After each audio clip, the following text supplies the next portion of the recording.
Hello दोस्तों, study विज्ञान के में आपका स्वागत है। आशा करती हूँ कि आप लोग अच्छे होंगे और आपकी पढ़ाई अच्छी से चल रही होगी। कृपया करके ये वीडियो लास्ट तक देखें और वीडियो को लाइक शेयर एंड सब्सक्राइब जरूर करें। आज हम पढ़ेंगे लूसेंट का आधुनिक भारत। चैप्टर है बंगाल पर अंग्रेजों का आधिपत्य। मुगल साम्राज्य के अंतर्गत आने वाले प्रांतों में बंगाल सर्वाधिक संपन्न राज्य था। मुर्शिद कुली खान स्वतंत्र शासक था, परंतु वह नियमित रूप से मुगल बादशाह को राजस्व भेजता था। मुर्शिद कुली खान ने अपनी राजधानी ढाका से मुर्शिदाबाद भागीरथी नदी के तट पर स्थानांतरित की। इसने दारी प्रथा प्रारंभ की तथा कृषकों को तकावी ऋण खेती के लिए अग्रिम कर्ज प्रदान किया। इसका उत्तराधिकारी इसका दामाद सुजाउद्दीन हुआ। 1740 ईस्वी के गिरिया युद्ध में सरफराज को मारकर बिहार के सर सूबेदार अलीवर्दी खां बंगाल का नवाब बना। गिरिया का युद्ध कब हुआ? 1740 ईस्वी में। इसने अपने शासनकाल में मुगलों को राजस्व देना बंद कर दिया। इसके शासनकाल में बंगाल इतना समृद्धशाली बन गया कि बंगाल को भारत का स्वर्ग कहा जाने लगा। इसका उत्तराधिकारी इसका दामाद शुरुचौदुल्ला हुआ। अब हम देखेंगे बंगाल के 20 जून 1756 को काल कोठरी की त्रासदी। काल कोठरी की त्रासदी कब हुआ?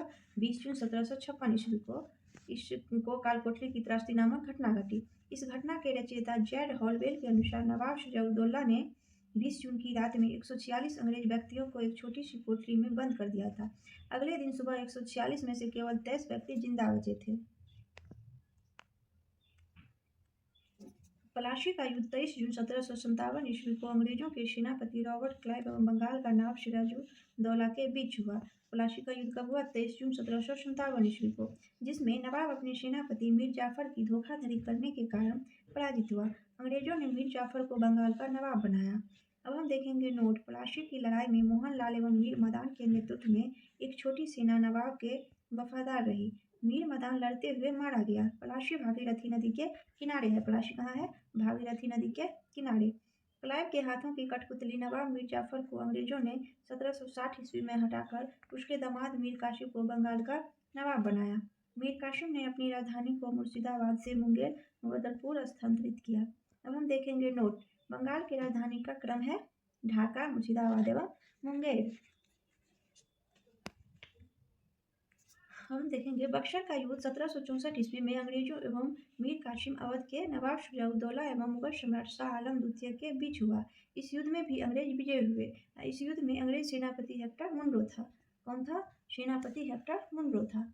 अब हम देखेंगे नेक्स्ट चैप्टर, अंग्रेजों के मैसूर से संबंध। 1761 ईस्वी में हैदर अली मैसूर का शासक बना। हैदर अली मैसूर का शासक कब बना? 1761 ईस्वी में। हैदर अली की मृत्यु 1782 ईस्वी में द्वितीय अंगल मैसूर युद्ध के दौरान हो गई। कब हो गई? 1782 में द्वितीय अंगल मैसूर युद्ध के दौरान। हैदर अली का उत्तराधिकारी उसका पुत्र टीपू सुल्तान हुआ।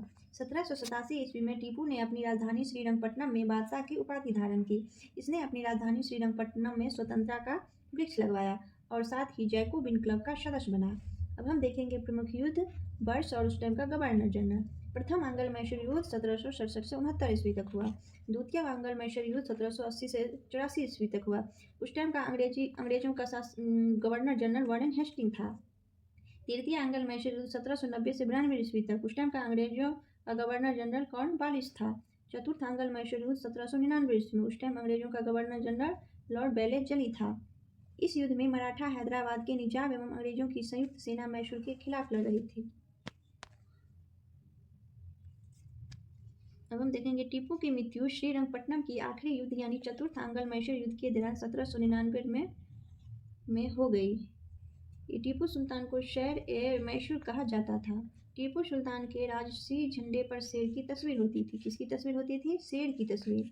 अब हम देखेंगे नोट। 1760 ईस्वी में वांडीवाश का युद्ध हुआ था। वांडीवाश का युद्ध कब हुआ था? 1760 ईस्वी में, जिसमें अंग्रेजों ने सर आयरकूट के नेतृत्व में लाली के नेतृत्व वाली फ्रांसीसी सेना को पराजित किया। अब हम देखेंगे महत्वपूर्ण संधियां।